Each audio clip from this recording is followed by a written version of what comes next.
Hello, I'm Gordon White, and I'm here at the 2019 ADRBC conference. And with me is my colleague, Kat Bellamano. And Kat, you're a mediator and trainer in private practice in Victoria. I am. Thanks, Gordon. Yeah.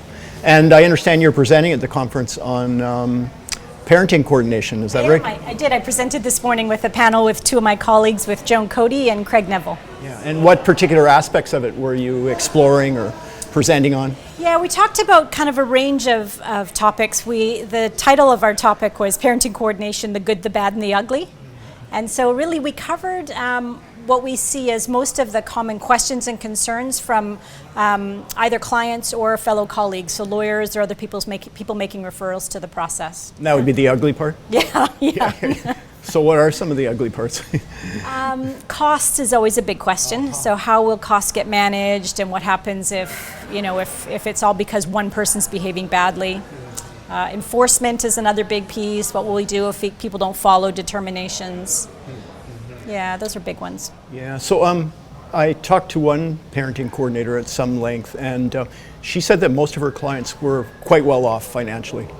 And to what degree does that reflect your practice, or is it different? Yeah, it doesn't. As you may know, I work a lot with self-represented parties, and folks who tend not to have pots and pots of disposable income. They certainly do have some money. It's not an inexpensive process, but compared to a litigation process that they've been involved in, particularly if it's been the Supreme Court, multiple court appearances and legal counsel, it's significantly less expensive than that. Yeah. How does it compare to, say, a series of family mediations, like say 5 2-hour family mediations?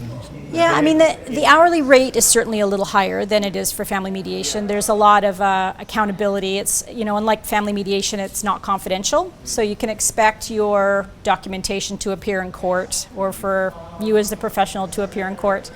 And these are typically folks that require a lot more guidance or support, which is why they've come into this process rather than mediation. I see. Yeah.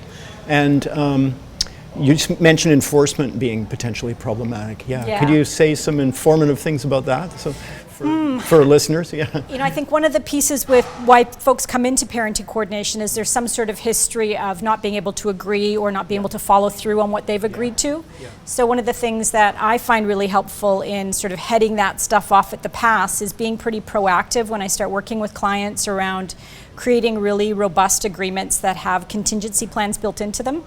I try and avoid having to have the enforcement conversation as much as possible. What's it going to take to be able to follow through and agree, and what are the kinds of things that might get in the way of that? Much more than having to scold people afterwards. I'm trying to restore or repair relationships often, and I think when we get into enforcement, we're just undoing that hard work. So part of it sounds like it's empowering them and building some detail into a lot.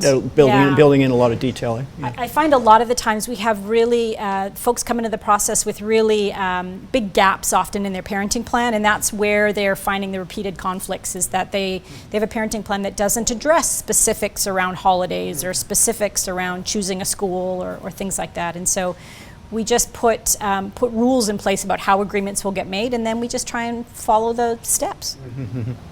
So the dialogue we've had so far has been based on the ugly. Yeah. Do you want to say something about the good and the bad, or maybe just the good? The biggest thing that's the good is when we do this process well, it makes stuff better for kids. Because interparental conflict is really, really hard on children. And so trying to take the temperature down on that conflict can really take kids out of the middle and really help build their resiliency. Yeah.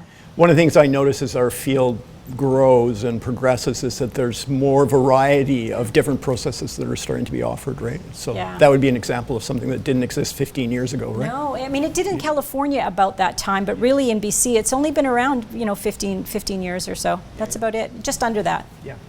So how are you finding the conference, by the way? It's been great, actually. I've been lucky enough there's a huge amount of variety in the conference this year, and so I've been lucky enough to attend workshops throughout the day that are all in the area of interest that I have, so related to the work in the family field and managing both mediation, arbitration, the C.Arb balance.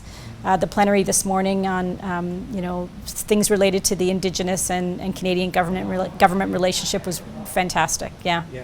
So thank you for your very fulsome answer. Thanks. And what would you like to say in closing remarks?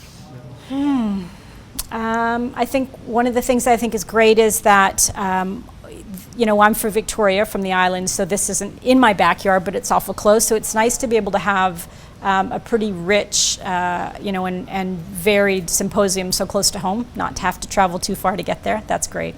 Yeah. Thank you very much. Thanks, Gordon.